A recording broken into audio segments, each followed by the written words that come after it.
Audio test 1, 2. Skidmore versus Ithaca starting here in about 10 minutes from Williamson Athletic Center.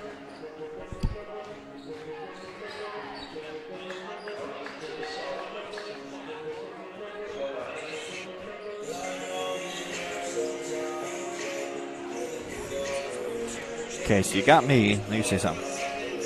Testing. Say it again. Testing. We're here getting ready for today's matchup between the Ithaca College Bombers and the Skidmore College Thoroughbreds, starting in about 10 minutes. There's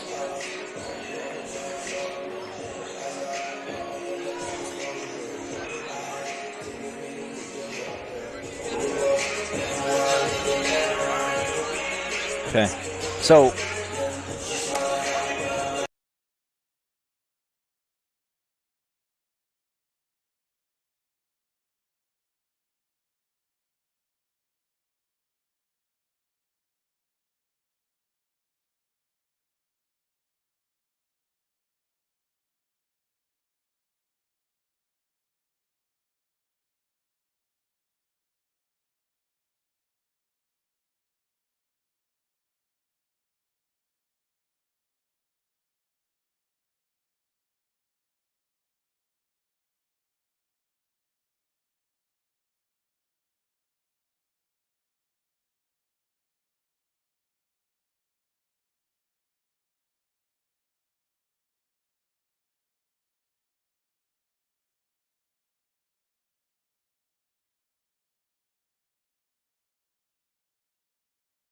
we got 8:43.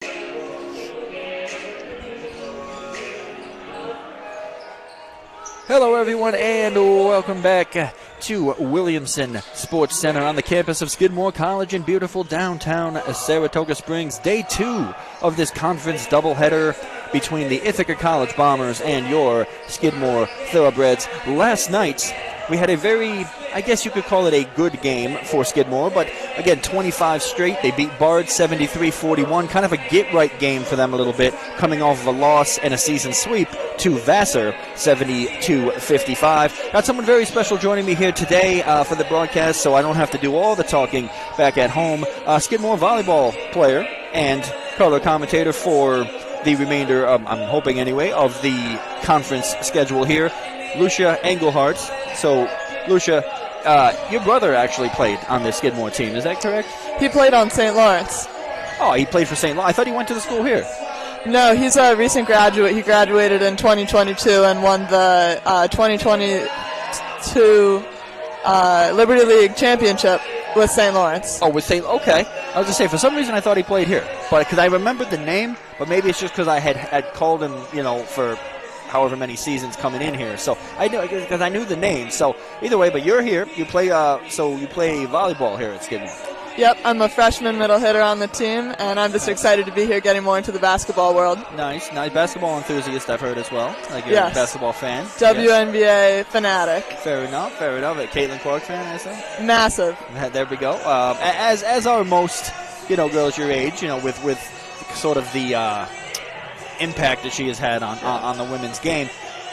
Not going to see a Caitlin Clark type player out here today, but we are going to see two very good teams, two very competitive teams. You've got a Ithaca team that really, when it comes into this game, Skidmore kind of has advantage in a couple of ways. So Skidmore is going to have a lot of seniors. This team is going to look totally different next year.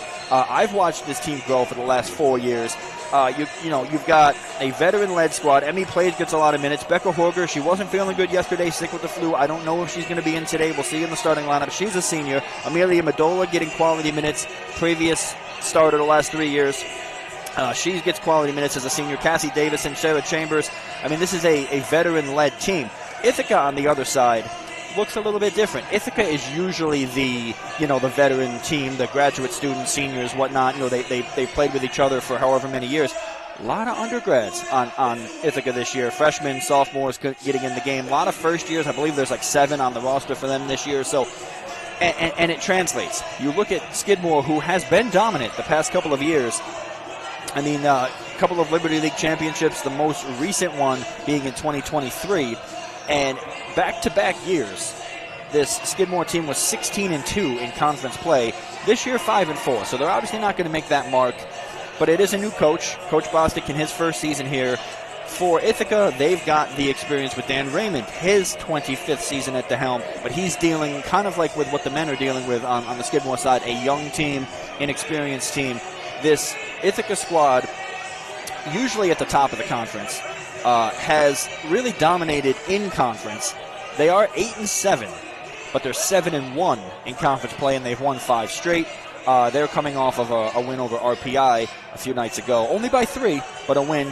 Before that, they beat St. Lawrence 79-59. So this is an Ithaca team that really does everything right. I mean, they play defense. They like to get out in transition. They can shoot the rock.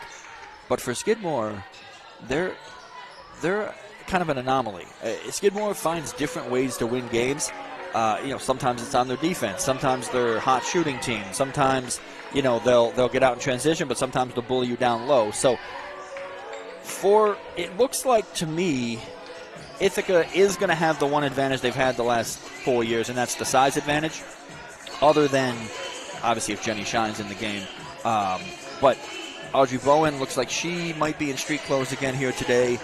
Were you watching any of that game when Audrey went down? No. So she had caught the ball here, went to make a pivot, leg kind of buckled, and she was in a good amount of discomfort.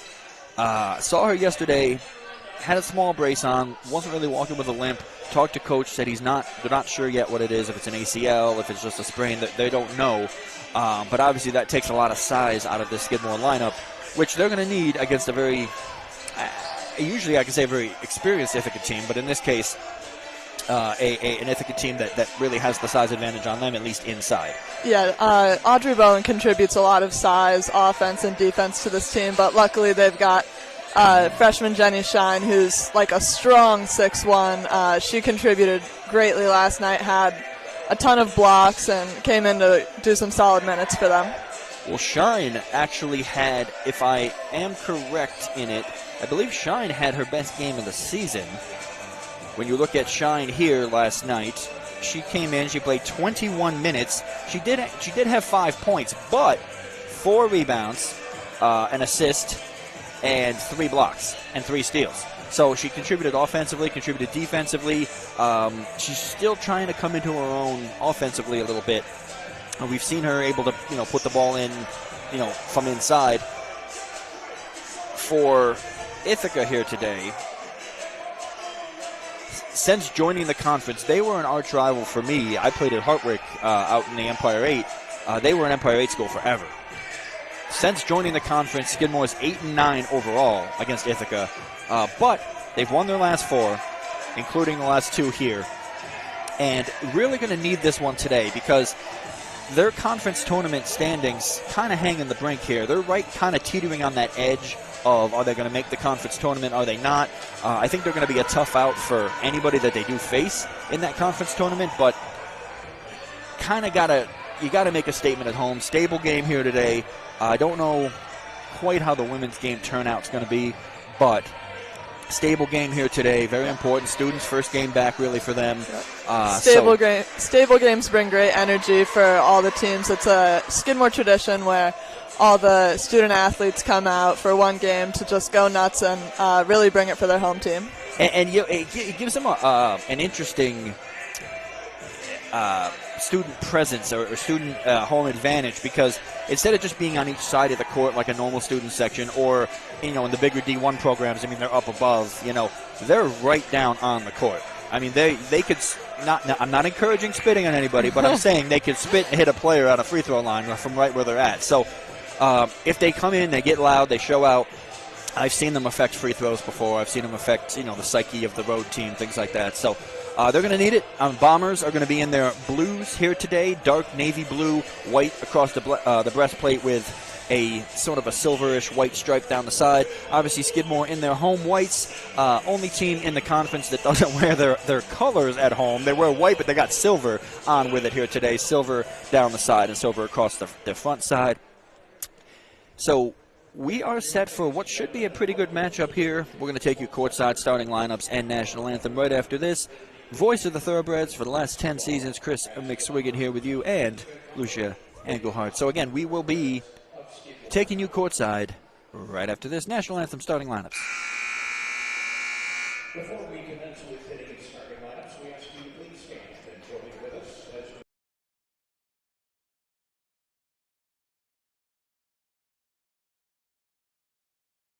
as So after this.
So game time tradition, the national anthem.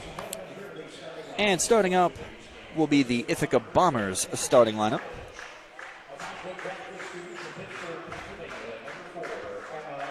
So Emma Waite, graduate student, 5'10", from Pittsburgh, PA.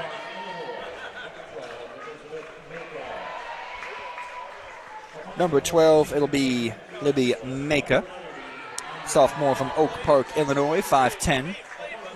Out there as well will be number 30, Anya Watkins, 5'11", senior from Penfield, New York.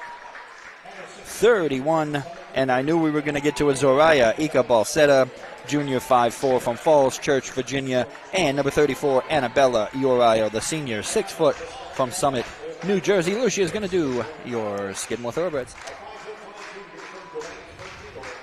For your Skidmore Thoroughbreds, we've got Madison Meyer, number 24, at 5'5" guard, junior from Duanesburg, New York. Right down the road, actually, about 20-minute drive, give or take. Claudia Schneider, 33, a forward, sophomore from Southbury, Connecticut.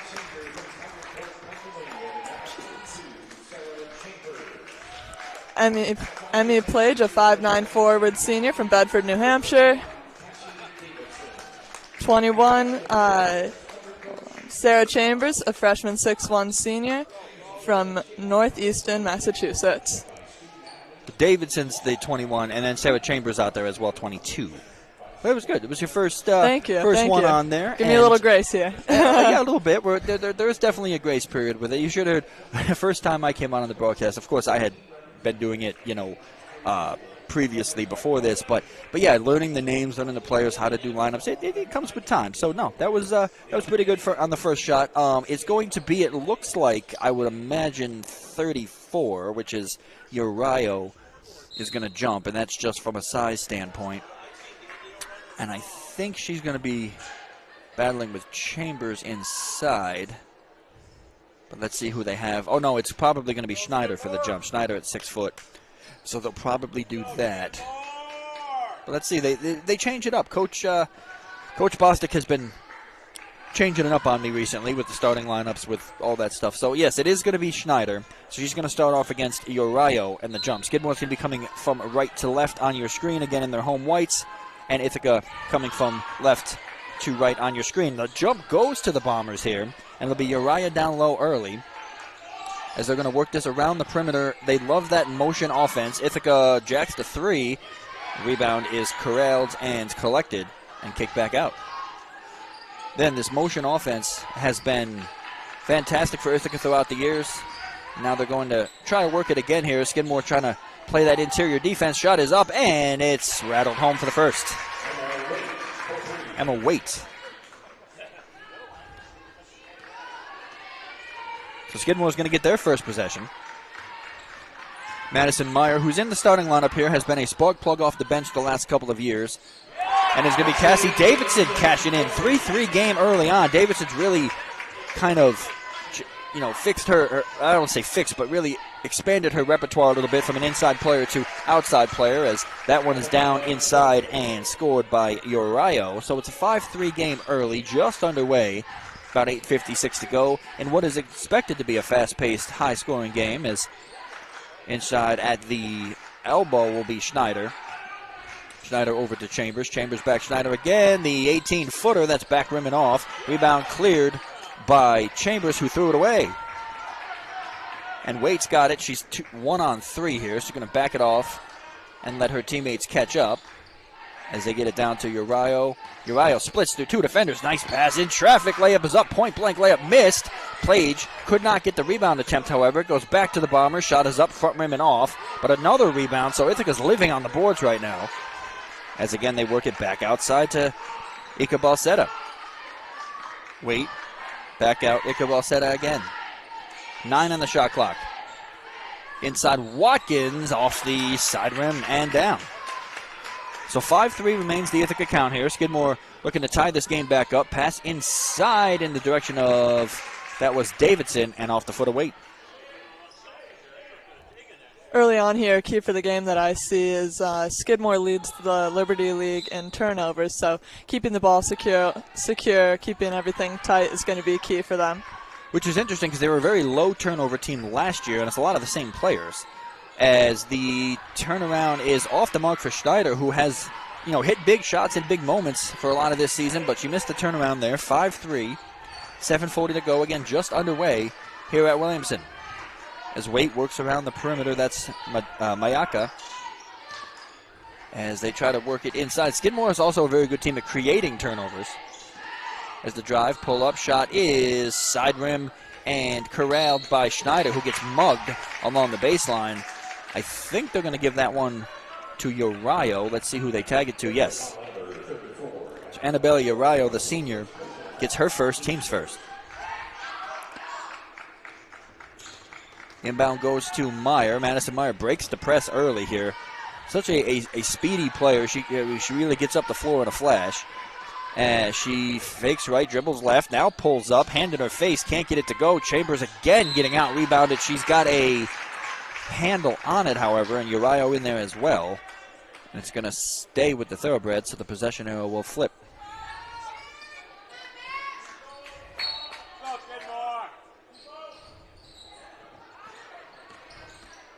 As Meyer comes off the screen, slices through two, lays it up with the left. And Madison Meyer just split two defenders and put it home. That's one of the things she can do. She's so kind of shifty in the lane. They get it out to Micah. Micah with a good pass in space as well. And Uriah scores. So she's got 4, leading score for the Bombers early. 6:38 to go here in a fast-moving first quarter as Meyer's got it right side arc. Now hands off Emmy Plage, who hits the deck, and that, I don't know what they're going to call there, blocking foul or travel. It looks like they're going to give the foul, however, as Plage lowered the shoulder, and I think she took the brunt of that one. Incoming Junie Dixon, the grad student, 5'8", from Culver City, California. So Junie is going to come in. She's going to replace Emma Waite. Waite at 5 foot flat, as Dixon's 5'8", so they're substituting a little bit of size right now, as there's the drive up off the glass, too strong for Plage, as that one just hit the square and bounced back about 10 feet. 6:10 to go, 7-5 Ithaca lead in a pivotal game for the Thoroughbreds Liberty League Conference Tournament standings, as that one goes off, rattles around, and pulled back down by Uriah. Uriah kicks it back out. They're going to work around the perimeter. Deep three in the air, side rim off.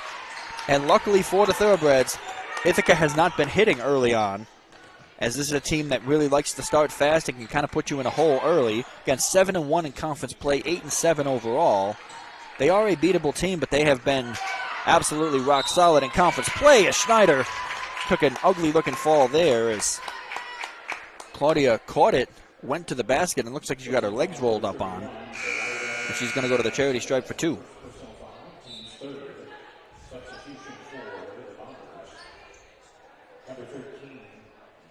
Number 30, Anya Watkins, is coming out, replaced by 13, Madison Gill, the freshman guard, 5'9", from Barrington, Rhode Island. First shot for Schneider, who's been very good at the line this season.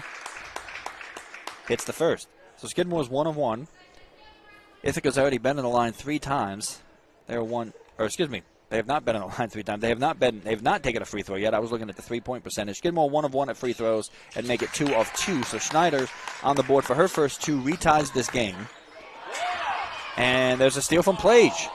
Plage over to Davidson, who puts it off the glass. Can't roll it home. That one touched every piece of the tin before rattling off, and it will be Ithaca ball. So Skidmore kind of, they've incorporated this press. I don't know if you were able to watch the NYU game. It got a little ugly, but that's what NYU does. They're number 1 in the nation. But they pressed the full 40 minutes. I mean, they were just up and down the floor. They had a 30-point lead. They were running a full-court press. Skidmore has sort of instituted that a little bit, and it has worked for them, as the 3 in the corner is good from Madison Gill. So Gill, who just came in the game, she contributes. I look like a 3 from my vantage point. They're only going to say it's a 2 here, so 9-7 lead with 5:03 to go as Davidson drives in, gives it to Plage, takes the screen, slices through 2, puts it up. That is a jump, and it's Ithaca ball. So Ithaca with a chance to extend this lead here. As Plage did a good job coming off the screen, went to the rack with it, but again brought the ball down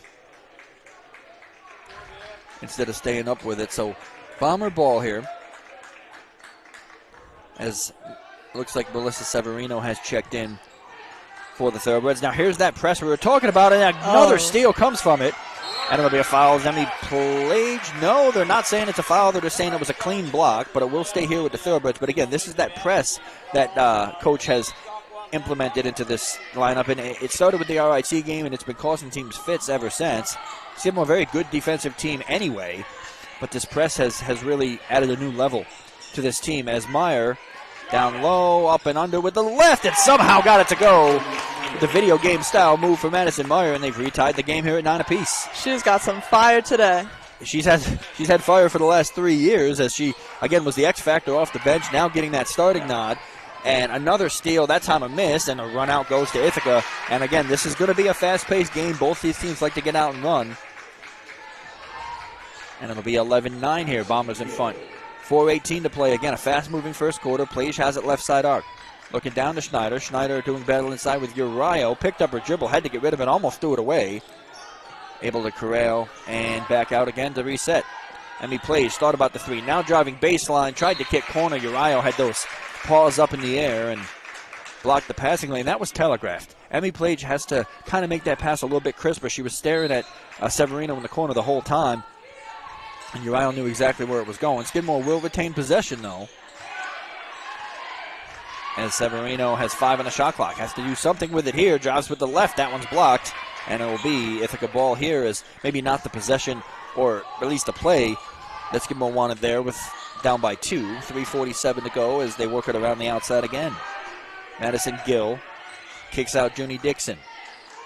Crossed again to Gill, and that's dangerous skip pass, but it's working so far. Wide open shot from the corner, back rim no, and chased down by who else? Madison Meyer.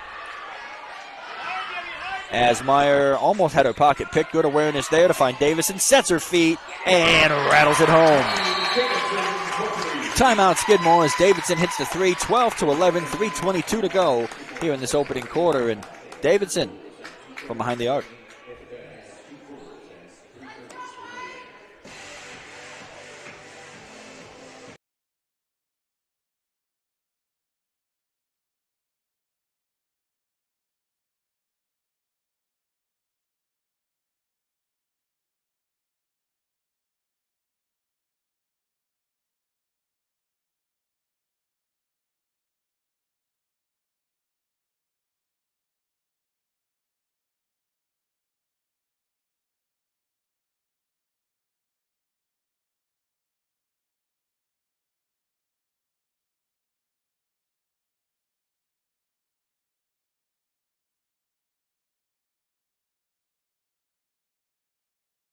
in between.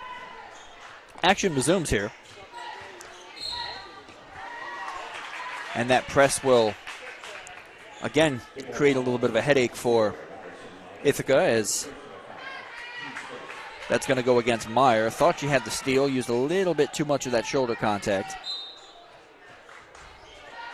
And it'll be Libby, I guess is what she goes by. Micah with the inbound.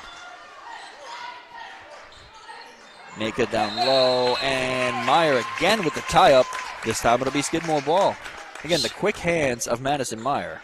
She's so scrappy. She's at the top of the team and Liberty League for steals. That is not surprising at all, as, I mean, she is just a great anticipatory player as well. It's almost like she knows where the ball is going to be before it gets there, which is, the sign of a great player, especially a perimeter player like that. As Schneider she did lose the handle on it, got her legs taken out from under her, and it'll be a run out going the other way here for the Bombers, who trail by 1, and Severino just stepped in front. A very physical game today. Which sometimes you see in the women's side, sometimes you don't. As Emmy Plage drives the lane, she's going to go to the line for what looks like 2 shots here. Again, Skidmore has been kind of playing a lot of iso ball, though. You notice Ithaca's been moving the ball around, trying to find the open shooter, and Skidmore's been really kind of just dribble drive right to the rack. And, hey, I mean, if it worked, great, but eventually Ithaca's going to figure things out. We've got 2 substitutions here for Skidmore. We've got Amelia Medola coming into the game.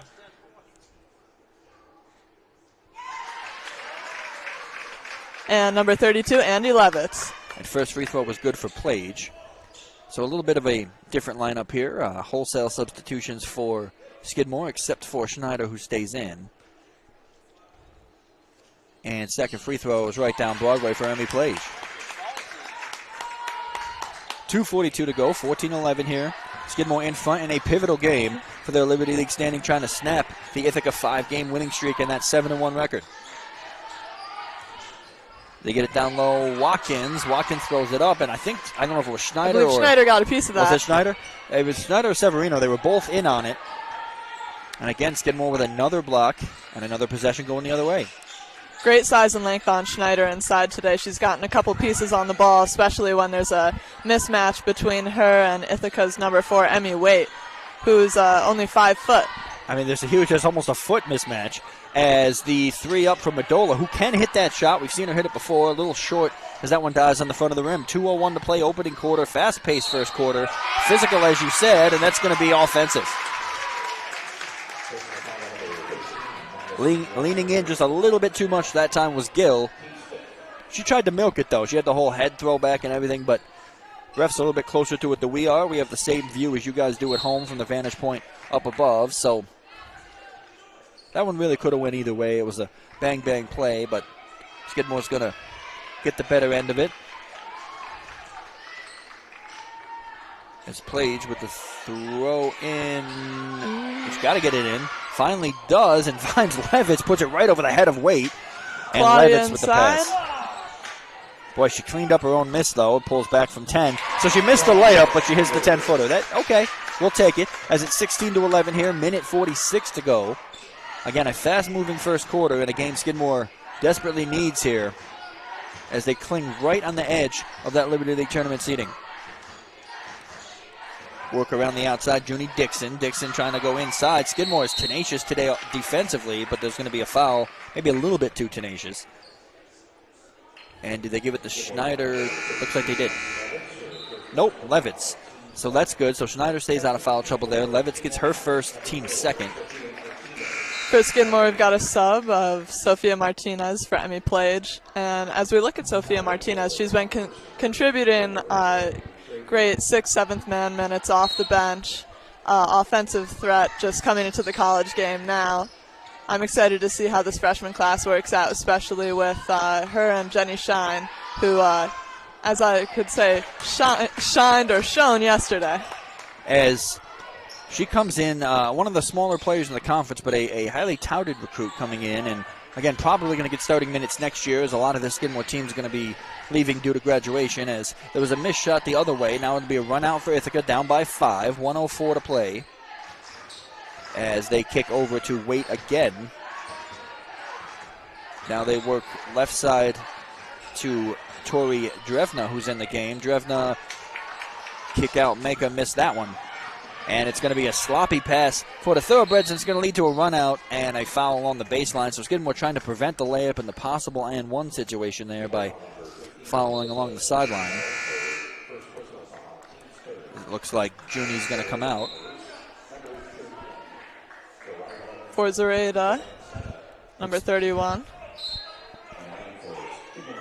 Zareda Ika Balsetta, probably the coolest and most frustrating name to say in the conference, as it'll be a miss for Ithaca. So Ithaca starting off a little cold here. And it'll be offensive on Sofia Martinez. Starting off with Ithaca here, they're shooting 5 of 17 right now. So about 5 of 18 if you count that last miss, 27% from the floor. So not necessarily the Ithaca team we're accustomed to seeing, the 1 of 4 from behind the arc. But it's, tribute maybe to that Skidmore defense as well, as there's a kick out wide open 3 from the corner. That one drops. Tori Drevna. So they've cut this to 2. Ithaca is 1 for 4 today on threes, trying to heat up from the outside, while Skidmore is 2 for 3.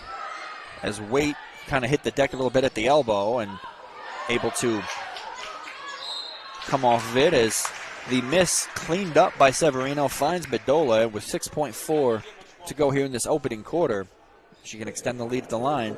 Bedola, who was a starter the previous 3 years under the Coach Jessica Turner system, getting some minutes off the bench here in Coach Bostic's system, but again, a solid player from the New Jersey Syndicate, as she missed the first front rim.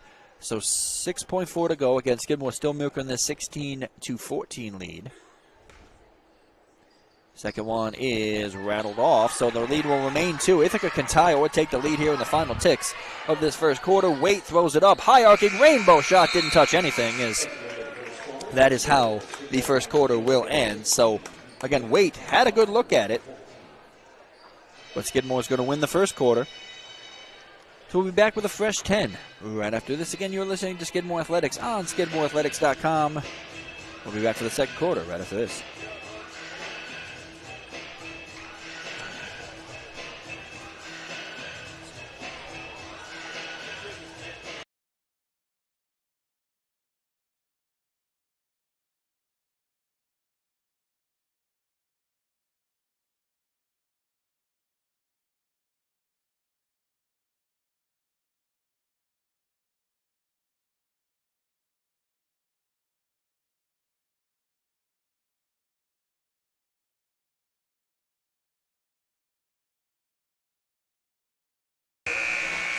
So Skidmore has been scoreless the last minute and 50, so almost 2 minutes without a field goal from the floor. They've been at the line a little bit, but really Skidmore started off kind of guns blazing, but it is a lower scoring first quarter than we're accustomed to seeing out of this team, as yesterday, remember, they came out really on fire. 25 first quarter points yesterday for them. Again, only 16 here today, so we knew this one would be a little bit tougher, as Ithaca isn't barred, but Skidmore has played the defense to be able to keep this Ithaca team at bay, but also hasn't had the offense to keep them hanging around.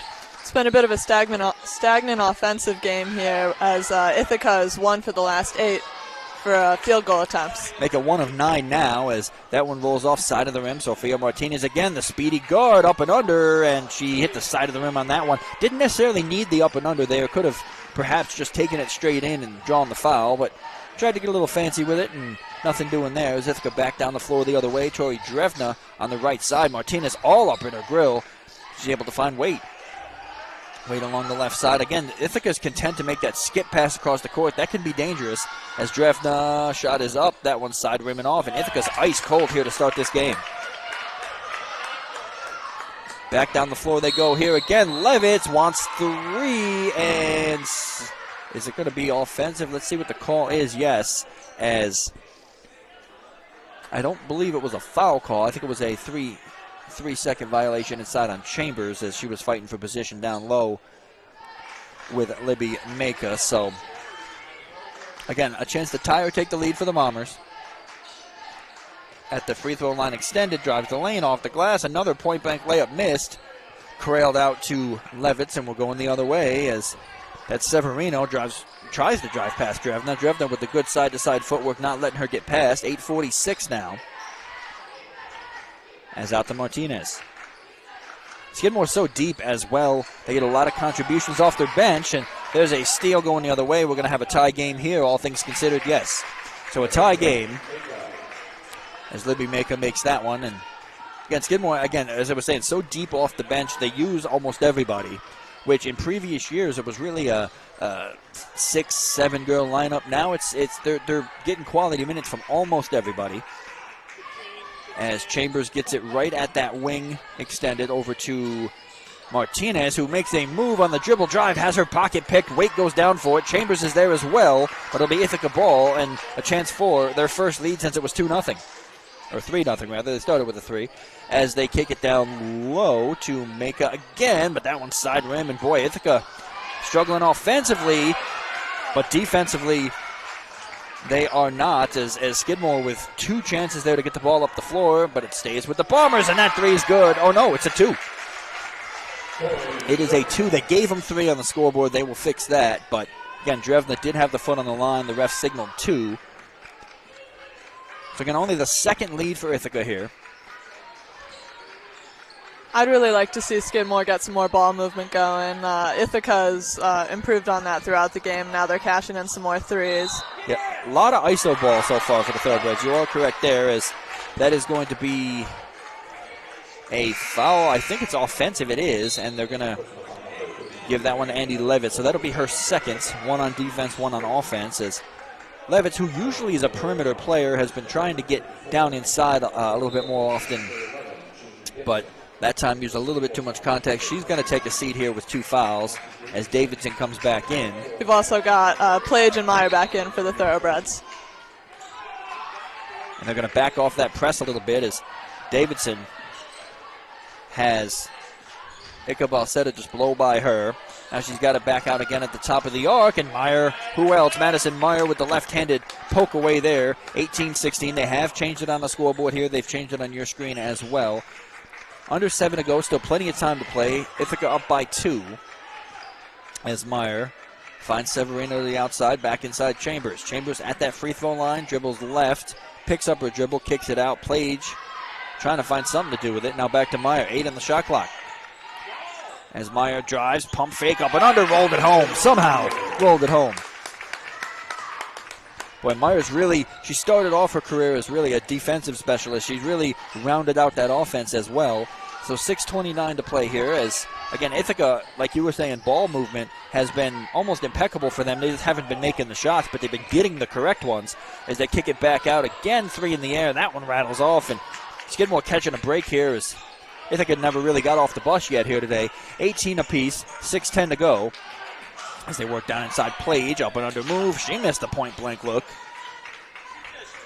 And a lot of sloppy offense so far. It's kind of been a rock fight a little bit as they go under 6, 18 apiece.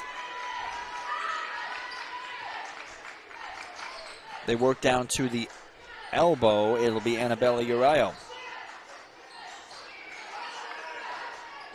Uriah across and the inside looking for Maka. And there's 5 in the shot clock. Another 3. Ithaca's been content to take those 3s. And she makes it. It was Judy Dixon. Coach Bostic does not seem happy with their defense. I'm sure there'll be a lot to discuss at halftime. They are down 18-21 with 5:20 left in the second quarter. You know, he is an offensive-minded coach, but he appreciates defense, you know, just as much as anybody. But Skidmore's kind of built this legacy program off their defense. They've been one of the most tenacious defenses in the league the last couple of seasons, and a couple of mental lapses, which you don't really expect with a veteran team, but they've had it the past couple of games. But luckily, they have the offense to be able to recover from that. 21-18 here the count as off of Dixon's 3. 5:19 to play here in this opening half, as it looks like with 2 fouls.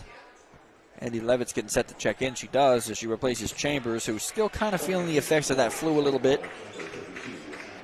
As Skidmore's going to play small ball here as the 6-foot Chambers comes out. Schneider stays in, so they've got one player that has some size. The rest are really glorified guards out there as Meyer drives the lane again with the left, and boy, she has been electric today.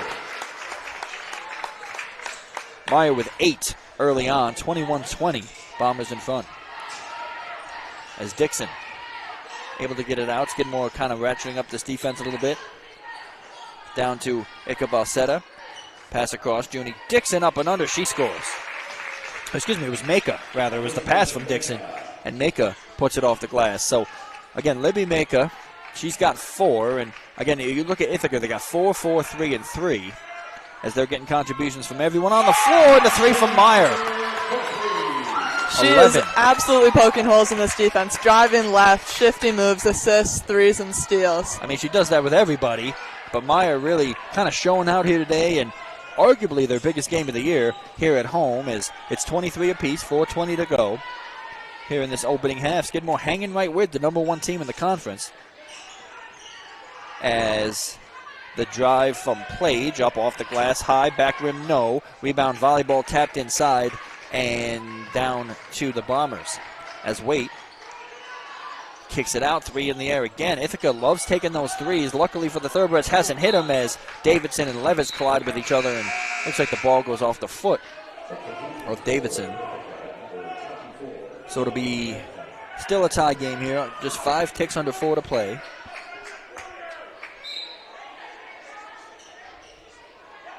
And the inbound goes to the Bombers. Kick corner, there's a drive in space, and who else? Madison Meyer steps in front. 3:49 to go, 23 all. Skidmore has a chance to retake this lead as she goes up and under. How did she make that? It doesn't matter. It fell through, and a little video game move, joystick hit the X, and Madison Meyer's got 13.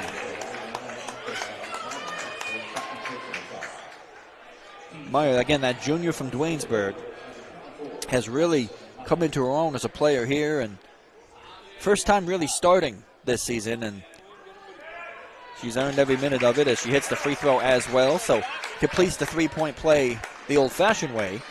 Skidmore back in front by 3, 26-23, 3:39 to play as they get that across Tori Drevna. Drevna inside, shot is up, and that one is good from Maka. So she has been a factor inside as well. As again, Maka, 5'10", sophomore from Oak Park, Illinois. Meyer driving baseline, good closeout D that time. Skip pass, dangerous that time. Schneider able to corral as Meyer just kind of threw it into no man's land, but Schneider pulls up from 18. And when your 6-footer can hit those, you're in pretty good shape, as it's still a 3-point Thoroughbred lead, 28-25, 3 minutes to go. That was Schneider's 7th 3 of the season, but when your bigs can shoot threes, it really spaces the floor. It makes the defense think a little bit for sure, as again, Schneider was really an interior player in the beginning, now has kind of expanded that repertoire a little bit, and she's hit a lot of jump shots so far this season. She's not as much of an inside player as you would like to see at 6 feet, but sometimes when you have flexible wing players like that have some size, it really can wreak havoc on a opposing defense. Again, Skidmore up 3, 28-25, as Meyer has it poked away from her, down low, up and under, somehow got the shot off. Boy, if that one would have fell, it would have been ridiculous, to say the least, but she got that one kind of up to the rack, and she's going to go to the line here. Skidmore hasn't taken a lot of free throws so far here today. I mean, they're 5 of 7. Ithaca has not been on the line at all. Kind of a testament to that Skidmore defense. It's clean, it's physical, but it's clean, as they only have 1 team foul. Yep. Meyer's at the line, shooting about 56% from 3. First one rims around and out. So again, Meyer, who had been perfect up until that shot, rattles that one out. Again, Skidmore clinging to this 3-point lead, 28-25. Second one up, and good. So Meyer's got 15, leads all scorers right now. As Bombers get it back down the floor again, June E. Dixon crossed away Icabosetta. It'll be Dixon again. Dixon's got Plage on her. She tries to drive baseline. Dangerous skip pass, and I keep saying those passes eventually, if something's going to go wrong, hits the side of the rim. but it'll be a steal on the run out. So, again, they're going to get another crack at it, and you can't give them a second chance. That's what they did there, as 3 ball is up and good. Tori Drevna, that's the third one she's hit. Third quarter, Ithaca is really hot from 3 after a cold start. They have woken up. 3 of 10 from behind the arc, and it seems like all 3 have come this quarter as they get it down low, and again, that's what you like to see from your 6-footer. The pass from Meyer inside to Schneider, and Skidmore continues to stay in front here, under 2 to play opening half. As the Bombers down the floor again, is almost able to poke it free was Plage, but again, kick corner, and again, Ithaca loves taking those threes. Only hit 3 of them so far today, but they've been getting the open looks, and that's kind of a testament to the ball movement of this Bomber team as Meyer steps back, thought about the 3, pulls it down, hands off to, that is Andy Levitz, and, you know, she is sort of the 3-point specialist of this team, but she hands off. Schneider just absolutely got mugged. No foul called there, and it's going to be a foul going the other way on the run out. Tori Drevna with 8, and a chance to make it 10. And no foul call there, despite having sort of the head nod there from Schneider. It looked like maybe she kind of got a fingertip to the face, but again, no call. Refs have really, for the most part, been letting them play as Drevna hits the first.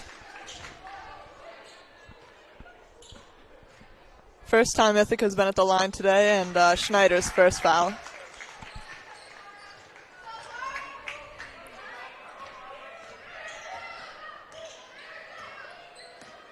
Inbound, middle has got it, out to Schneider. Looking for someone at the top of the key. Under a minute to play here as they're clinging to this 1-point lead. Andy Levitz inside. Schneider again, baseline, 7 on the shot clock, and it's going to stay with the Thoroughbreds as it looked like it may have went off of Schneider's foot, but ref says it stays here. Skidmore's going to have 6 on the shot clock here. Still plenty of time to set something up, but they can't get too fancy with it. It's really a catch, maybe 1 or 2 dribbles on a shot.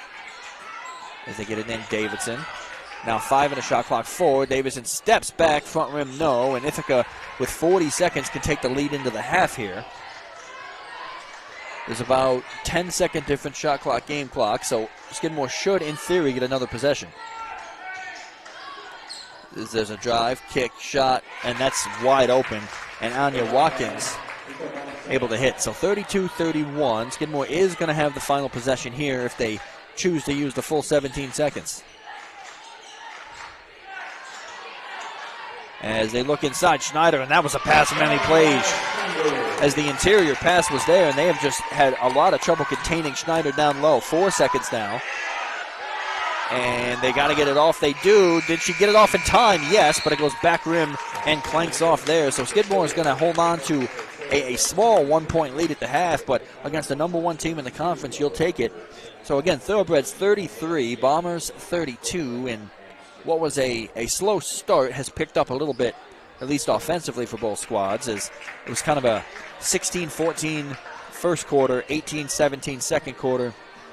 And neither team shooting all that well, but they've put shots in when they've mattered. And we got about 15 or so here. We'll be back in just a few with some stats, analysis, as well as around the Liberty League to kind of show you where the other teams in this conference are standing here this afternoon. So, again, voice of the Thoroughbreds, Chris McSwiggan here with you. Lucia Engelhardt joining me here today, and we will be back.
So the two teams getting set here in just a couple minutes to retake the floor. Skidmore hanging on to that 1-point lead, 33-32. Overall, the first half started off slow. Neither team shooting all that well. Skidmore a little bit of a better percentage. Ithaca 13 of 37 from the floor. That's about 35%. Unusual for them, but again, tribute to Skidmore's defense on that one. Skidmore's 12 of 28. That's 42 and some change, just about 43%. Ithaca has really lived and died by the three ball this half. They've made 4 of them, but they've taken 13. Skidmore is 3 of 6, so about 30% to 50% difference. Really kind of, I don't want to say it's been the difference in this game, but Skidmore's taken them at better times. Ithaca's really had a lot of runouts where they've just jacked up threes really to shoot it. I mean, they're one of the top 3-point shooting teams in the league, and they're not shy about shooting them at all. They just, luckily for the Thoroughbreds, haven't been making them. Ithaca only at the line once. They made both. 2 of 2 there. Skidmore 6 of 9. Skidmore is leading in the rebounding category, 20-19. Ithaca does lead offensive rebounds, however, 7-5. Defensive rebounds, Skidmore has a 3-rebound advantage, 15-12. There's been 7 ties, 5 lead changes in this back-and-forth contest. Ithaca's led for about 6, almost 7 minutes of this game. Skidmore with an 8-minute lead advantage. Largest lead of this game has been 5 for the Thoroughbreds, 3 for Ithaca, so it's been tight all the way through. Ithaca, however, and you've mentioned a couple times in the first half, the ball movement for them, finding the right shot. And Skidmore's taken a lot more ISO opportunities where they've just kind of gotten the ball at the perimeter and drove the lane. Only 3 assists for the Thoroughbreds, 11 for Ithaca in that first half. Both teams kind of high on the turnovers, double-digit turnovers. Skidmore with 12, Ithaca with 10. The real difference there is when you create turnovers, how do you capitalize on them? Skidmore has created a lot of turnovers this season, but hasn't always capitalized on them. Skidmore's got 12 points off of turnovers. Ithaca's also got 12 off of turnovers. So really about a point per turnover, really. I'd say about half the possessions that they forced, or half the turnovers they forced, rather, have turned into points. Ithaca 15 points off the bench. Skidmore's only gotten contributions from their starters, which, again, a deep team like that, but you got to get some contributions off your bench eventually. Ithaca 2 blocks, Skidmore 1. The fast break points, Ithaca 9-5 advantage there. And again, points in the paint, Skidmore leads that one 14-12. Second chance points, Skidmore 4-3 advantage. Personal fouls in that one, Ithaca had 10, Skidmore only with 6, which kind of, I guess, led to Ithaca not really taking a lot of free throws. Skidmore wasn't in the bonus for a lot of that. 39 possessions apiece for both these teams. So, the two teams have retaken the floor here again. Skidmore up by 1 in what is a pivotal game, really, for their seeding. As you look at the Liberty League women's basketball standings right now, again, Ithaca the number 1 team in terms of conference record coming in. Not the best overall record. That goes to Vassar.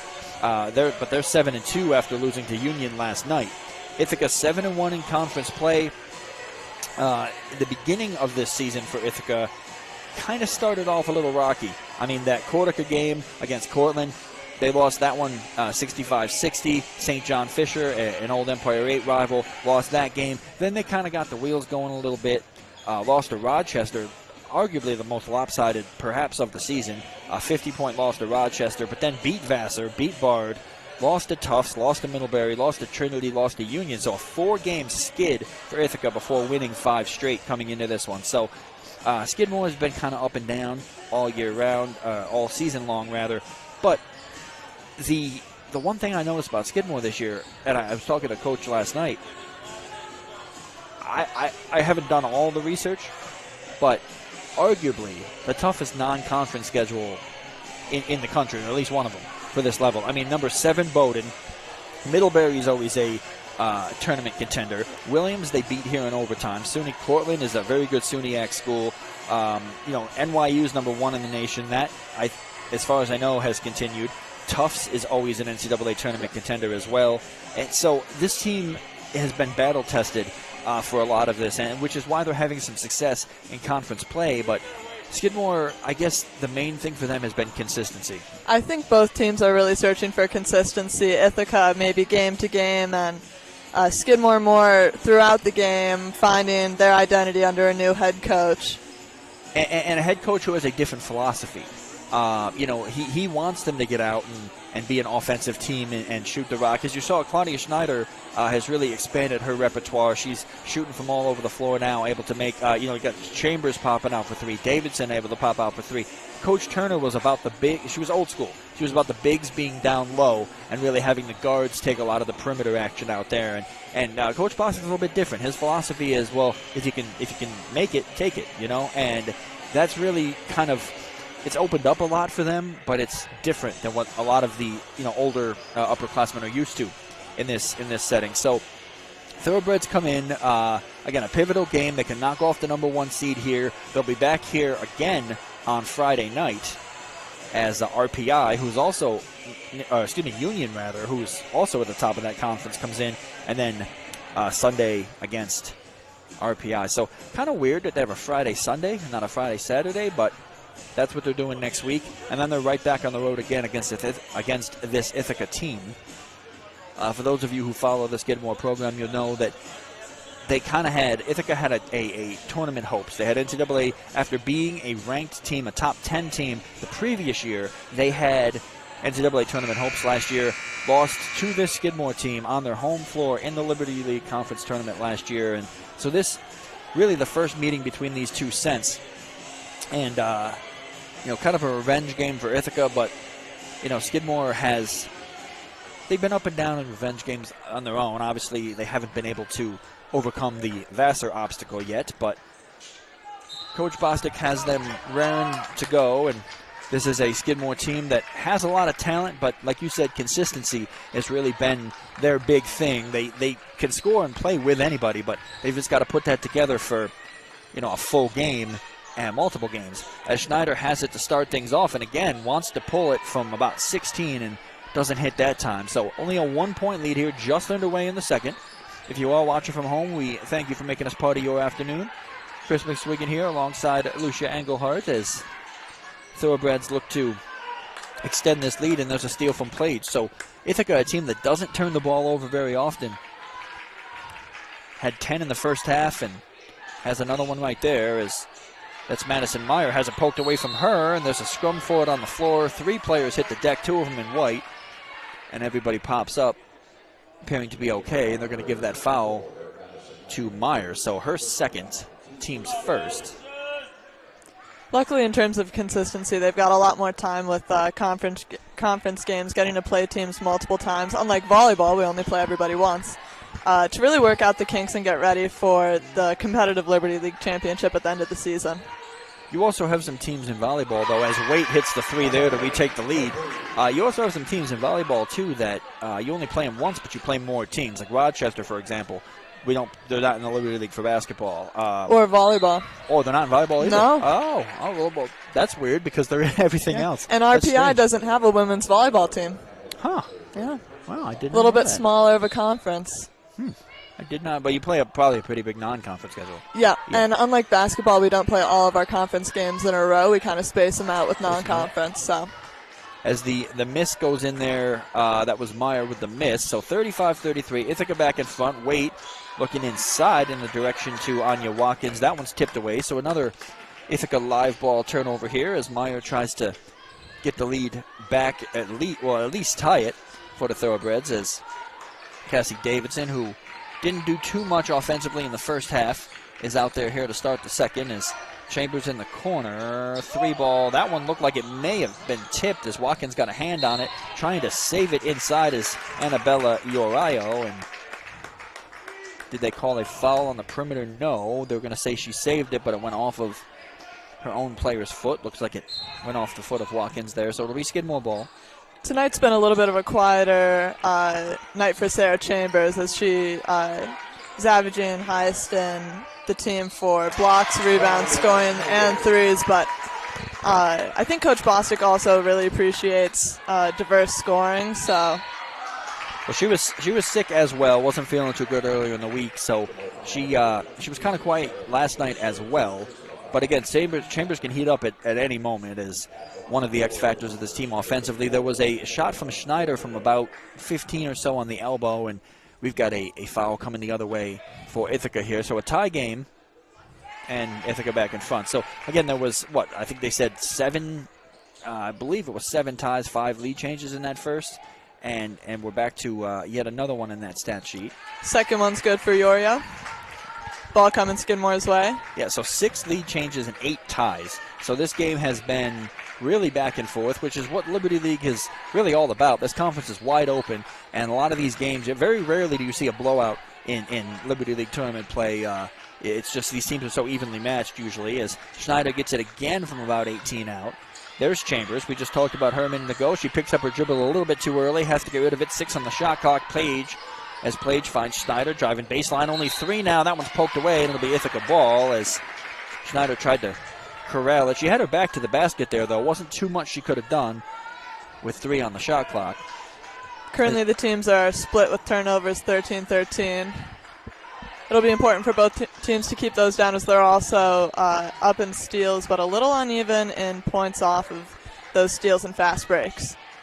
As turnovers will kill you, as, a lot of the times they lead to free throws on a run out the other way, as the turn, spin, miss, rebound is cleaned up. That one's a little bit too strong, and it'll be Skidmore ball as trying to come down with the rebound and corral it with Anya Watkins and dribbled on the baseline. So, again, a cold start for both teams. We thought maybe they started to warm up a little bit at the end of the first half, but neither team really coming out guns blazing too much here in the second half. 5-2 Ithaca advantage here in the third quarter, and they hold on to a 2-point lead. In terms of those fast breaks, it's really important to control the controllables against these competitive teams. Anything like that can make the small difference to pull out a win and really change your record and chances for Liberty League seeding. As Schneider pulls up 10-footer, that one's side rim and off, but it's going to be another chance here for the Thoroughbreds, inbounding under their own basket. Madison Meyer, who is arguably the best passer on this team, is going to inbound it to Chambers. Chambers with the handoff. Meyer again out to greet her is Ika Balsetta, and she's able to come away with the steal. So again, this is the turnovers that we talked about. Ithaca has capitalized for the most part on them, and another open 3 from the corner. That one rattles off, and again, Ithaca loves shooting those threes. This game could be a lot different score-wise if they were hitting more of them and hitting them with the consistency that they usually do, as Meyer has her shot thrown into next week.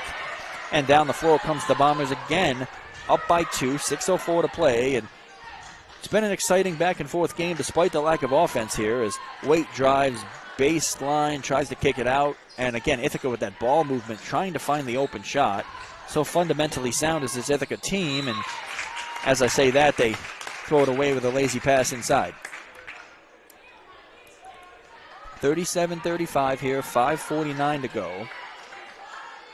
Again, Skidmore really feels like they can beat anybody in this conference. They're going to be an extremely tough out in this conference tournament, but right now, again, teetering on the brink of even making the tournament, despite having, what some would view as a successful season with a first-year head coach, and that's going to be a tie-up down low. Schneider went down to get it. She was tying up with Elizabeth Micah down there. So, got a substitution here. Junie Dixon for Emma Waite. Yep, Waite came off. Dixon, I did not see her come on, but I'll take your word for it, as Skidmore is going to run this press again, and Ithaca's going to break it. And down the floor, kind of an errant shot that time by Tori Drevna, as she had a good look at it, but kind of just line drived it from 5 feet out.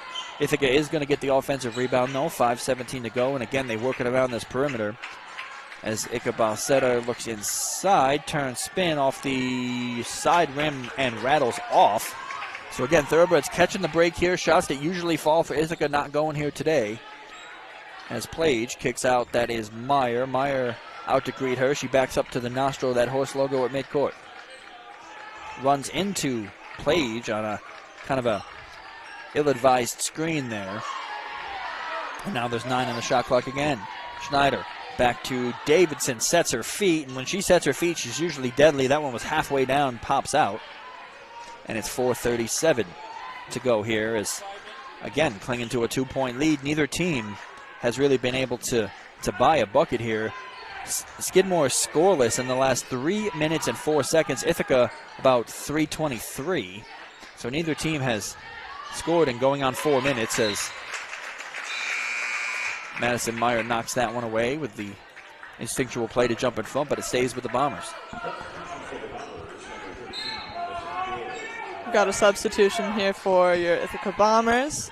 13 Gill for 22 Maka. As Gill comes into the game and hits the three right off the rip, and it's 40-35 here, matching the largest lead for Ithaca at 5. 4:02 to play here, third quarter, and again, neither team has scored, but Ithaca broke that 3-minute and 30-second scoring drought with the tray ball that time by Gill, and kind of an errant shot in the air ball for the Thoroughbreds the other way. As down the floor again comes Ithaca, who really is the type of team that when they get a lead, they can really put the clamps down on you, and they do everything so well fundamentally. As that one's poked away from behind, foul called, and Emmy Plays doesn't like it. But it's going to be offensive. Martinez and Levittson to the game. Myers and Davidson out for a little bit of rest time. As that looked like it was going to be a foul on Plage from behind, but it looks like they said that the elbow was thrown there. So it's offensive. Skidmore catching a break here, down by 5.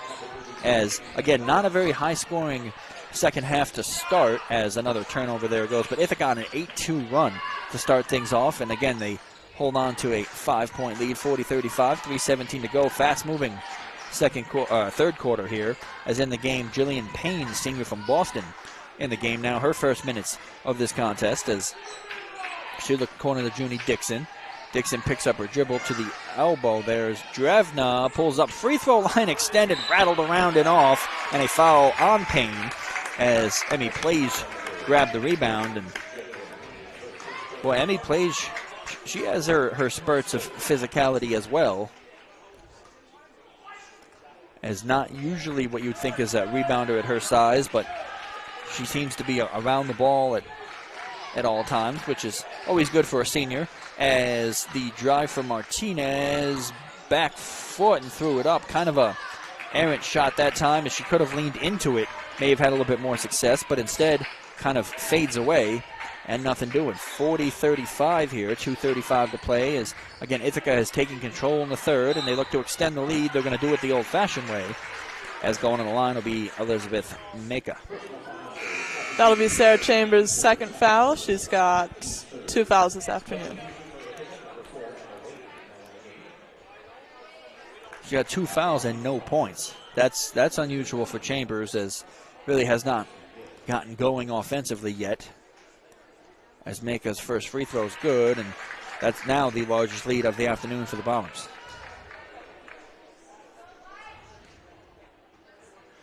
So 41-35, 2:30 to go. Second shot in the air and right down Broadway for Maka. So 42-35. Ithaca doing what they do best, is kind of taking control of the game late. Maka taking advantage of all the chances she gets, cashing home on 2 free throws, shooting about 67% for the season. Which is a percentage you'll take if a player who gets to the line as often as she does. Martinez is under her own basket here. Skidmore's got to get something going here. They have not scored in, 5 minutes, give or take, almost 6 minutes, 5:48 without a bucket, and that drought continues as Skidmore, who had a pretty good offensive first half, has really been ice cold here in the third with just about 2 to play, as Ithaca starting to take control, and I don't want to say pull away, but definitely taking control here, as there's the drive, kick out. Payne's got it again left side over to Waite. Yep, Ithaca's gaining momentum here with a 42-35 lead with a minute and 45 here left on the clock.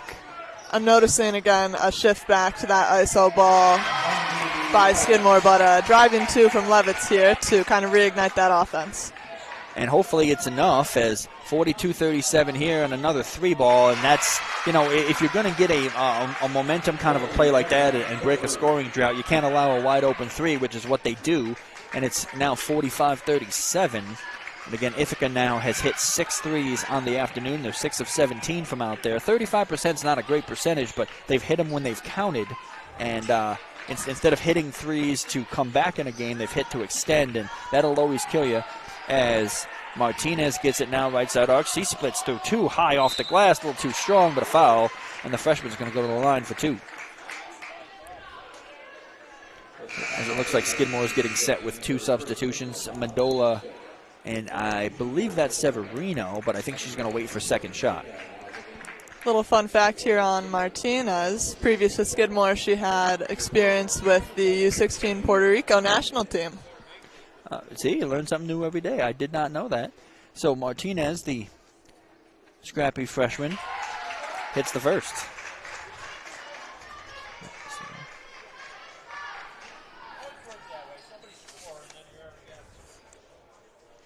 Martinez from West Hampton, New Jersey, went to the George School. Second one up and good.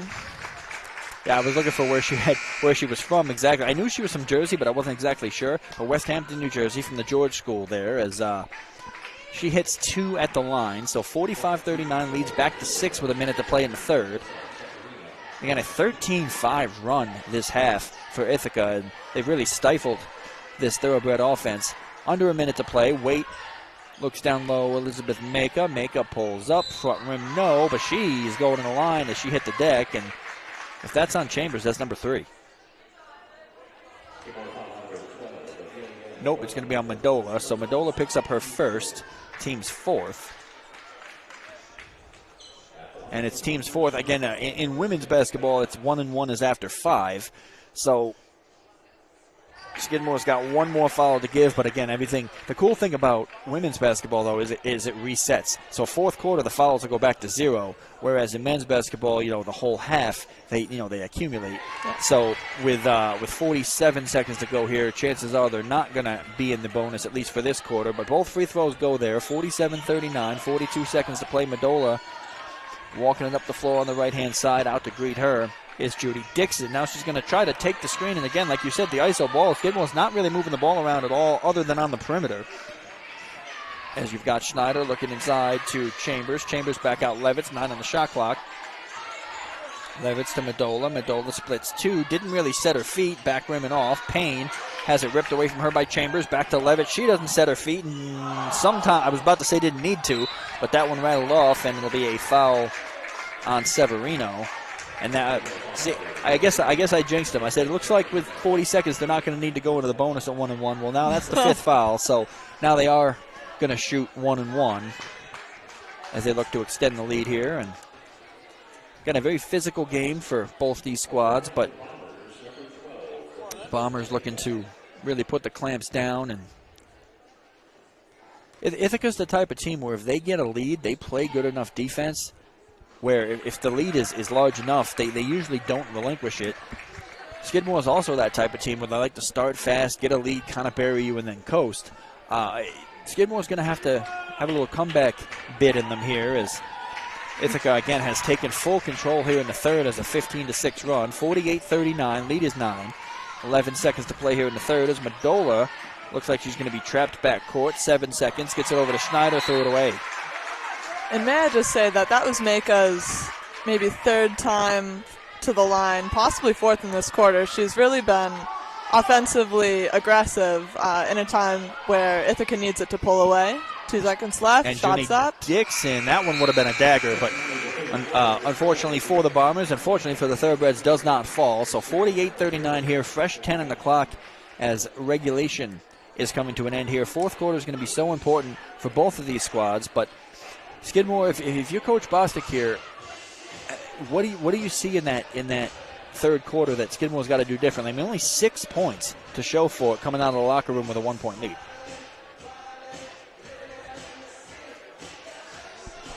Again, 16-6. Ithaca's been consistent, 14, 18, and now 16. Skidmore, again, has been 16, 17, and then 6. So, really for the Thoroughbreds, who now are 14 of 41 from the floor, only 34%. Ithaca not shooting any better. They're 33%, but the difference is that they've made them when they've counted, and it's situational basketball for Ithaca as they've they've worked the ball around, they've found the right shooter, they've scored when they've needed to extend the lead, and it really seems like, I don't want to say it's panic mode for the Thoroughbreds, but they've started to kind of get away from some of the things that they were doing right in the first half. Yep. I think they're getting a little bit scrambled here. They just need to take this rest to bring the team back, focus them in, and go back to basics and what they're good at, refine their identity, and when in doubt, go back to your two that have been shooting the lights out tonight. Meyer and Schneider can contribute in this fourth to bring them back. And Ithaca's been kind of dominating inside as well. Haven't seen Jenny Shine here yet tonight. And, with that 6'1 frame, she might be able to kind of clear up some space in the middle, but she hasn't even taken the warm-up shirt off yet. So it seems like Skidmore can tend to, I don't want to say to play small ball. I mean, Davidson's 5'10", Schneider's 6 foot. Chambers is in the 6 foot range. Plage is 5'9", so I don't want to say small ball per se, but they haven't really had the rebounding that they've needed because they haven't had 6-footers out there other than Schneider, who really is more of a small forward at 6 foot than she is a center player. And especially when you're maybe having some offensive issues here, having someone big like Shine or Schneider or really any of their bigs who can get offensive rebounds to give them second chances is going to be super valuable, especially when Ithaca is a strong offensive rebound team. And they drive the lane. Madison Meyer, there's the spark that they may have needed as Meyer takes the contact, lays it in with the left to start things off here, and the lead's cut to 7. Madison Meyer is going to have 17 on the night right now and 3rd foul against Micah. So if they can get her in foul trouble, that may be beneficial as well. Make it 18 for Meyer as she hits from the line. So 48-42, lead is cut to 6. It was double digits just a few minutes ago, so Skidmore kind of breaks that scoring drought again, and now I wouldn't be surprised to see him go back to that press defense as well, as that was working pretty good in the first half, as Ichabod passes out, 3-ball rattles around and off, and over to chase it out of nowhere is Waite, and Ithaca is getting after every loose ball right now as they get it down low toward Drevna. Drevna back out. Ichabod has got to find it again. Drevna left side arc to the corner. Waite, good closeout by Plage. Waite drives baseline. Floater's good.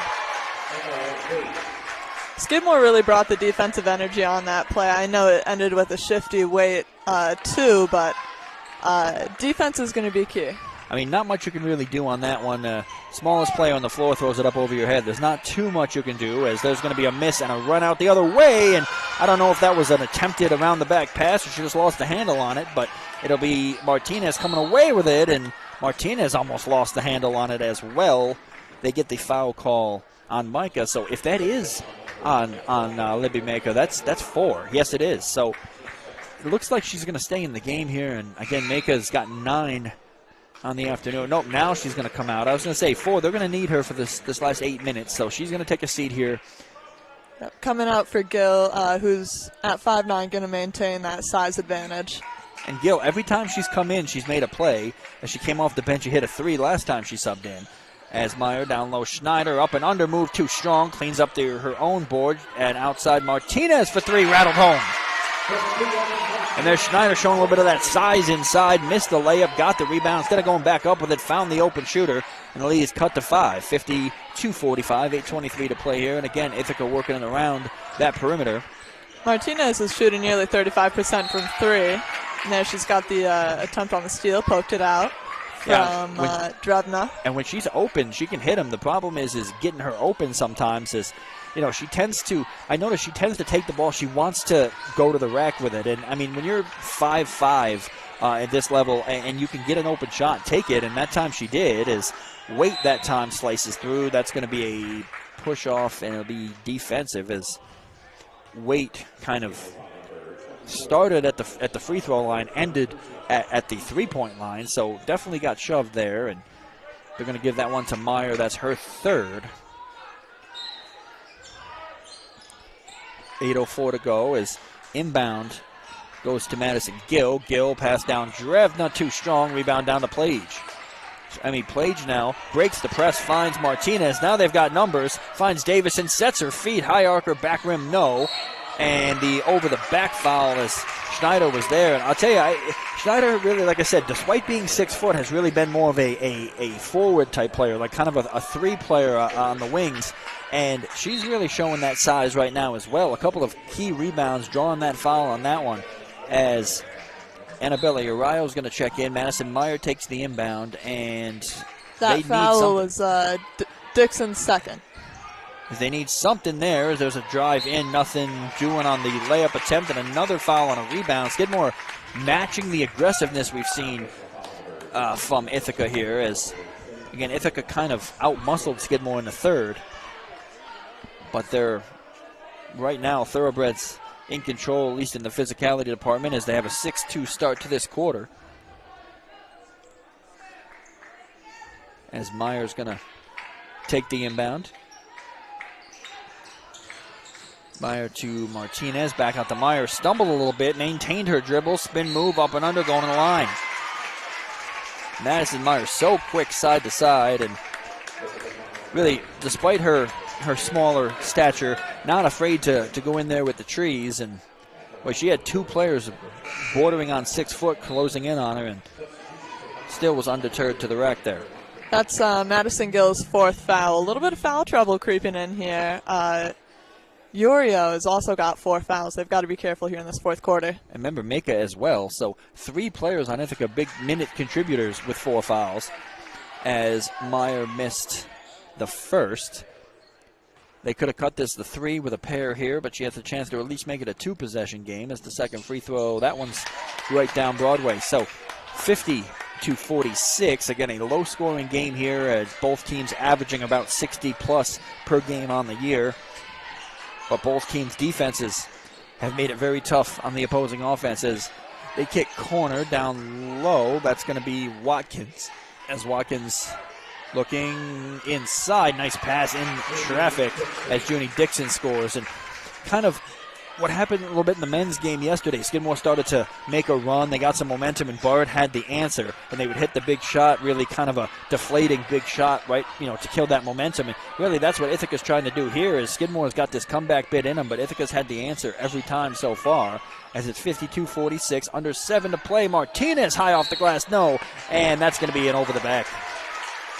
Davidson was there, but she just reached right over the ponytail of Tori Drevna, and it's going to be a foul on Cassie Davidson, so that will be her first. Team's second of the quarter.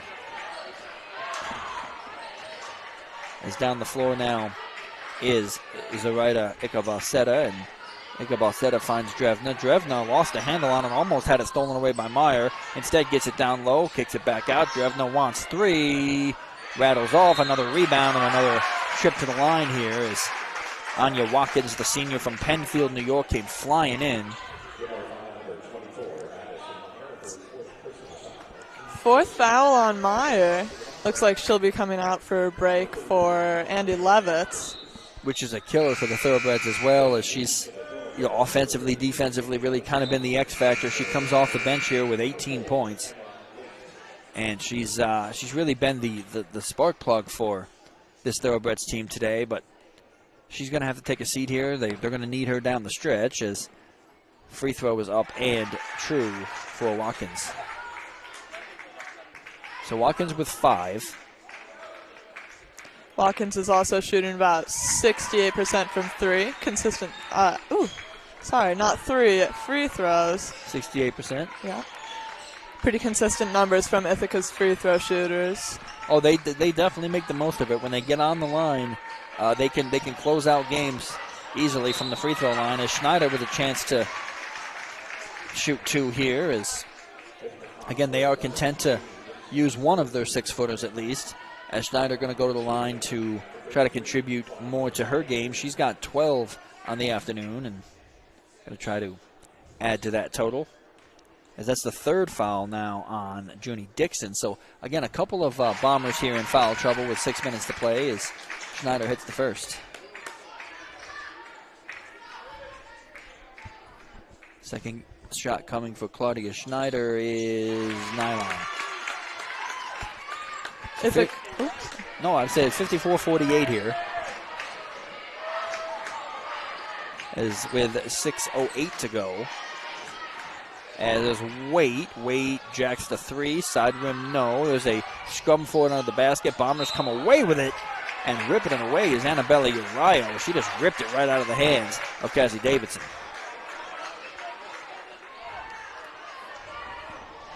Ithaca's done a great job with these offensive rebounds. As I said earlier, Anya Watkins is third in the Liberty League for rebounds. And she's showing why right now is she has really been sort of the physical factor here late, and Watkins gets it again, gets bumped. That's on Schneider, I believe. As you look at offensive rebounds here for Ithaca, I mean, they've got 12. Not a lot of second chance buckets for them, but they've had some trips to the line that they've been able to contribute off of these rebounds, and Watkins hits the first. And Ithaca also a very good free throw shooting team. They're 91% here today, 11 of 12, and make it 12 of 13. So, you know, when you're a team that gets to the line as much as they do, if you're going to make, you know, all but one of them, it can really be the difference. I mean, Skidmore's been pretty good at the line today too, 75% for them, but Ithaca's getting the ball to the correct shooter, and they're making the most of the opportunities here that they get. 56-48, 5:42 to go. Watkins has really found that sweet spot today with 8 points, but staying clean with no fouls while maintaining that physical presence on the inside. And one of the veteran leaders of this team, the senior from Penfield, and she has she's really kind of been the main contributor here in the fourth, as Ithaca's getting contributions from everybody. It seems like it's a different player every quarter for them, as Martinez drives the lane and kind of an errant shot there, and that's what I was saying she has a tendency to do, is she kind of wants to play hero ball late in the game, and really when you're down, especially against a team like this, you've got to make sure you get the right shot, as Watkins misses that one inside. The cleanup attempt from Dresden's no good, and it's going to be a run out coming the other way. Again, still anybody's game, but Skidmore's got to score here, as that one's knocked away, looking for Levitz in the corner. Dangerous cross-court pass from Martinez. Martinez will be inbounding. Skidmore is 1 of 6 in their last 7 shots here, so they've really got to get something going offensively. They started off hot. They've really been stagnant here in the second half. As Martinez wants 3, that one side rim goes over the backboard, and it'll be Ithaca ball here. As again, Martinez was open. She hit that 3 in the corner before, but again, you don't quite need to start the 3 game yet. Still 5 minutes left, still in this ball game. But you know, if you're open, you're feeling confident, then why not? But those need to fall. If you're going to take them, you got to make them in this kind of scenario against a team like this. As Waite up and underneath, good pass in space again. It's Watkins, and back to the line she goes. And boy, Waite, for being as small as she is not afraid to get down low and make a pass in traffic. Watkins back to the line for 2 more. That was Cassie Davidson's 3rd. She'll come out for Sarah Chambers. Also Severino in the game here for Plage. As, again, the size, a little bit more size now. You've got, you know, a nearly 6-foot Chambers and a 6-foot Schneider out there. But, again, still no Jenny Shine here today. And as you know, the pending knee injury for Audrey Bowen. So Skidmore's got a couple of contributors on the bench right now, as the first free throw missed this half for Ithaca. As, again, they missed their first one in the first quarter, and they've been perfect since until that one. As you've got Martinez now, as the lead is 9, 57-48, under 5 to play. As Martinez needed to make that pass a little bit sooner than she did. She let the defense get acclimated and rotate properly. As again, Martinez kicks corner. Levitt sets her feet. That one's a little bit too strong. Rebound down to Chambers, who can't quite save it. She tried to throw it back in, but it hit the line out of bounds. And I mean, that pass should have been made sooner, as, again, she is a freshman. It is a freshman mistake there, but they had the defense sort of off kilter a little bit. The shot could have came sooner, could have been more open. And there's Waite for three. Back iron, no, but another offensive rebound here for Ithaca. They've been living on the boards. Back out Ika Balsetta. Down low to Uriah, and who else? Watkins, and they're going to wave it off, though. Martinez sits down for a break as Myers comes back in, but she's got to be careful with 4 fouls. Myers is one of those players that really can provide a spark, but also sometimes a little bit erratic. And, you'd hate to see her foul out here in a game where we could really use her down the stretch as Watkins hits another. Again, Ithaca's hit 7 threes here today. They're 7 of 22. And from the free throw line, now 14 of 17, but they get the offensive rebound again as Waite almost had it thrown away on the pass from Uriah. Back out Drevna, back to Waite. 3:50 to play. As Emma Waite down low, Uriah makes the move against Schneider, up and under. Schneider with the block. That's a clean block. No foul call there. And 2-1. Did she get it off in time? She did. Front rim, no. And Skidmore going to get the run out here. And that one was awfully close to being a shot clock violation. And a nice pass from Meyer. And that's what she provides. That court awareness for Madison Meyer. Another assist for her. As Schneider going to lay it in. She's got 16. Myers is leading this afternoon's game for Skidmore with 3 assists. And they've all come at big moments, as that was perhaps the shot that could start a rally here. Down by 8, 3:29 to go. And we will be back right after this. Again, you're listening to Skidmore Athletics on SkidmoreAthletics.com.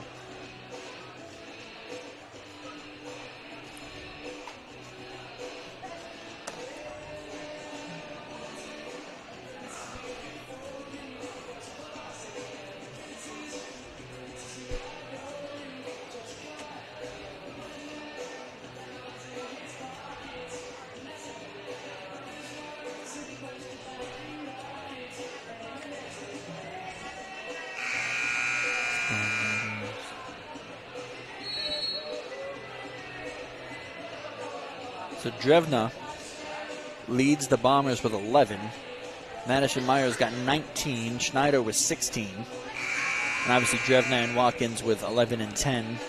Those are the only players for their respective teams in double figures. As 3:29 to play here, 58-50 is, again, still a lot of ball left in conference play, but, this is a game that I don't want to say Skidmore needs, but you'd love to try to knock off the 1 seed, especially at home, with some pretty good teams coming in here in the next couple of weeks. As that one's going to be a turnover on Ithaca, the first one in nearly 6 minutes, as Waite dribbles right into her own bench. And again, the Skidmore D may have caused that one. Is 58-50 here, 3:18 to play, as down the floor is Meyer again. Meyer again, like you said, has to be careful. She tries to set the screen here. Now she curls to the corner. Schneider to Levitz. Levitz thought about the 3, pulls it down, has to get rid of it, tries to find the pass into Schneider, who was not open. There were 2 blue jerseys around, and again, I get it, trying to get it inside to her, but you got to find her when she's open. Especially knowing Waite is there. She's been so scrappy, such a difference maker on defense. Getting steals, running the floor. I mean, I love the unselfish play, but it's got to be the right play, as Waite fakes right, dribbles left, kicks corner.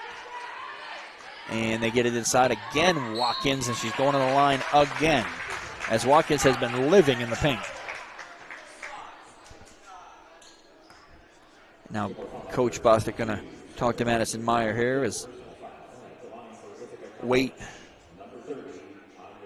has, Watkins rather, has 11. Now she ties Drevna as the leading scorer for Ithaca. Lead is 9 with 2:34 to go. And again, Skidmore in this game has Union and St. Lawrence and RPI all coming in here in the next couple of weeks. And again, not a game that's a must-win for the Thoroughbreds, but it's one that you definitely want to know that you can play and compete with and even beat the top teams in your conference. And again, Ithaca is number 1 right now as Meyer drives the lane, leaves that one short.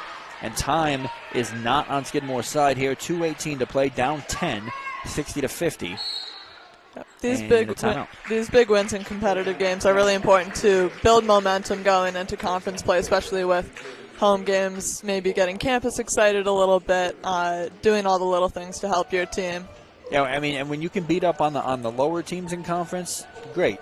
But if you could show that, especially since Ithaca is going to be right there in the Liberty League tournament championship discussion, if you can play with them, perhaps even beat them, obviously that does a lot for your psyche going forward.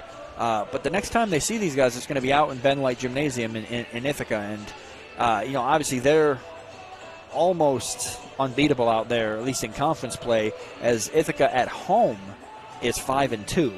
So it's if you're going to beat them, you got to beat them on the road. They're 3-3 on the road. So this is the game really that Skidmore needed to take in this series between these two. Still plenty of time left. Anything can happen. I've seen I've seen teams come back for more in less time, but they're going to have to really get something going, hit a couple of big shots, get some stops. But the problem is that if you want to play the foul game, Ithaca's shooting 95% from the line. So if when you start getting into that foul game, you're putting Ithaca on the line, you're not doing anything but extending the deficit. So let's see kind of what they draw up here, as Coach Bostic is kind of known for some of his creative sets. As 60-50 here, going to be under 2 minutes as Levitz closes out. That's going to be Annabella Uriah down low. That's Drevna, pulls up, didn't touch anything. It'll be Skidmore ball as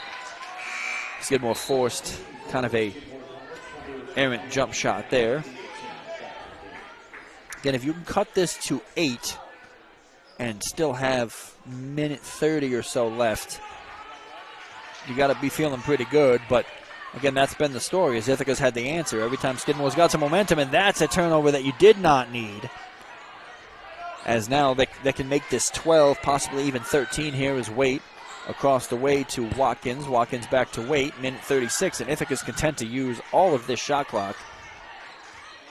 And why wouldn't they, as milking the clock would be smart, as Waite drives the baseline, looks for Watkins, almost has it poked away, and now does, but they're able to corral again, finds corner to Waite, 12-footer, that's up and rattles off, but a rebound comes down on a fresh shot clock reset for Ithaca, who has lived on the boards here today. To the corner, 3-ball, that is money. And that could be the dagger, as Uriah hits from the corner, 63-50 with a minute to go. And a timeout. So just when we talk about Skidmore needing some sort of momentum play, they turned the ball over and they didn't get it back. Ithaca, came down, missed the shot, got 2 offensive rebounds, kicked. I mean, they wasted a full, I don't want to say wasted, they utilized almost a full minute. Yeah. And that's what good teams do. That's what veteran teams do. And, Ithaca, obviously one of the creams of the crop of this conference ever since coming over from the Empire 8. And, sometimes it's just the little things that you have to do right. And what's baffling about the Skidmore team, though, is it's a lot of upperclassmen. I mean, a lot of seniors, a lot of teams who Skidmore has been the team consistently throughout the last 3 or 4 years that has done the little things right. They have been the team that has been fundamentally sound. They've been like that kind of play that we just saw was something that Skidmore, that would be on the other side the last couple of years.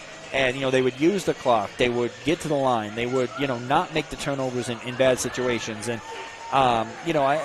is the product of it the head coach? Who knows? I mean, Coach Bostic is a great coach, but this is a team that is still learning a new system. And when you're at the end of January here, you should probably have a lot of it figured out by now. But there's growing pains with any new system, of course. And, I mean, there's growing pains with freshmen and underclassmen as well, as you see with the men's side. But, again, this is a game that Skidmore had for a majority of it. And Ithaca really came out in the third quarter and took over. And, that's what good teams do. I mean, they were down a little bit in the first, and Ithaca just kind of put the clamps on them, and that's what you do. It was who was going to respond in that second half, and it was been the Bombers, as they're up by 13 now, 39 seconds. I mean, this one's pretty much academic at this point, as the Thoroughbreds are going to drop another one here at home. They've actually, weirdly enough, been better on the road than they have been at home so far this season, which, again, is something that's very unusual for this Skidmore team. As the rebound comes down to Meyer, that's going to be a run out the other way, and she's going to take it from the free throw line off the back of the tin and no. Out to Levitz, can make it a 10-point game and does. And it's about time she gets going from 3. And she hits that one with 11 seconds left, 10-point lead as you go around the Liberty League here quick with the 11.2 to go. So it looks like Ithaca is going to come away with a road win here and go to 8-1 in conference play, remain in first place in the Liberty League. And around the league here a little bit as you look at Union, who just beat Vassar last night, is up by 1 with 10 seconds on RPI. That game being played about 30 minutes down the road in Troy, New York, and we'll keep monitored there. Union looking for 2 big back-to-back wins against top teams in this conference. Vassar came out and beat Bard. That one is a final from Poughkeepsie, 74-47. Clarkson and William Smith are doing battle down in Geneva, New York. As for those of you who may not follow, it is Hobart's sister school, and they actually dropped this one to Clarkson, who's 5-11 on the year, but has been racking up some conference wins as of late. Obviously, we know the score here, and there's a final from Rochester as RIT has defeated St. Lawrence 68-60. So not too much has changed in terms of a shakeup in the top of this conference, but Ithaca will remain first. Vassar will remain second, as Skidmore had a chance to maybe put Vassar in first here with a win that would have given Ithaca their second conference loss. Instead, it's going to be Ithaca remaining in first, Vassar second, Union third, RIT fourth, and Skidmore dropping to fifth, but they're going to be tied with St. Lawrence. Skidmore will have the tiebreaker, though, because they did beat St. Lawrence earlier in the year. Luckily, Skidmore has got a couple more games left in this 4-game homestand. They've got all the top teams coming in. That's the problem. Yeah, I know. They've got this Friday, January 31st, Union at home, and then tough game with RPI, both Capital Region teams. Little rivalry there. February 2nd, that's a Sunday at 12. Again, Ithaca is going to come away with the win here as Wade is at the line. Skidmore still firmly in contention for this Liberty League tournament, but kind of makes you wonder a little bit as, you look at Vassar and Ithaca is swept by Vassar, going to lose here at home to Ithaca. You kind of got to wonder, does this team kind of have it in them to compete with these top teams? And you'd think talent-wise they would, but kind of some uncharacteristic mistakes for this team over the past couple of years. They're down by 12 now with 7 seconds to go. So we get set for the men's game. Men's game's got a little bit, more of a storyline as well. Skidmore had it for a majority of it against Bard yesterday. Again, let that one slip away. They're looking for only their second conference win of the year, as they're 1-8 right now. So Thoroughbreds women's team a little bit in a little bit better shape in terms of conference play there. The stable game is what's today, as we expect a full student section. At least we expect. You never know with college kids, but we expect a full. And then obviously we will have Clarkson in here on February 22nd for the Big Green Scream game, which I always find kind of funny that it's Big Green Scream. Everyone's supposed to be wearing green, and you are booking a team that also wears green and yellow. So that's kind of interesting as well. But Schneider gets the inbound here, as it'll be Levitz, and it'll be the last shot here for the Thoroughbreds as they're going to drop this one at home. The hook shot off the glass. The bank is open for Levitz as kind of a 10-foot hook gets it to go. And we need a little bit more of that a little bit early on, but either way, that's just the way the cookie crumbles sometimes. So 65 to 53 or 55-55, yeah. So it'll be 63-55 rather, as they didn't update this one on here yet. So an 8-point Ithaca lead and win as we get ready again for the men's game, as they look for only their second conference win of the year against also a first place Ithaca team. So again, the Bombers in here looking for the home sweep in Saratoga. Again, voice of the Thoroughbreds, Chris Biswigan here with you. Lucia Engelhardt joining me on the broadcast here today, and we will, for at least on the women's side anyway, see you guys next Friday. If you are going to stay tuned, get set for the men's game, as again the Bombers come in looking to kind of upset any hopes Thoroughbreds would have for the conference tournament. We'll be back.